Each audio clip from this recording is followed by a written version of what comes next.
ઊંટના રણવાસી પ્રાણી તરીકેના અનુકૂલનો તો ઊંટ જે છે એ રણવાસી પ્રાણી તરીકેના અનુકૂલનો કયા કયા ધરાવે છે કે ઊંટ કયા અનુકૂલનોને કારણે રણમાં રહી શકે છે?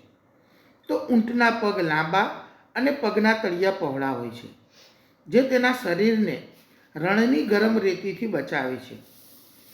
તેના પગના તળિયે ગાદી હોય છે, જેથી તે રેતી પર સરળતાથી ચાલી શકે છે.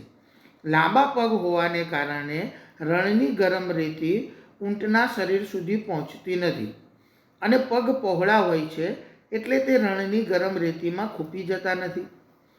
તેને પરસેવો થતો નથી, તેમજ તે ખૂબ ઓછી માત્રામાં મૂત્રનો ત્યાગ કરે છે અને તેનો મળ સૂકો હોય છે. આમ તે શરીરમાંથી ઓછું પાણી ગુમાવે છે, કારણ કે રણની અંદર પાણીનું પ્રમાણ ઓછું હોય એટલા માટે કે ઊંટને પરસેવો થતો નથી અને મૂત્રનો ખૂબ ઓછો ત્યાગ કરે. તે પાણી તેમજ ખોરાક વિના લાંબો સમય ચલાવી શકે છે.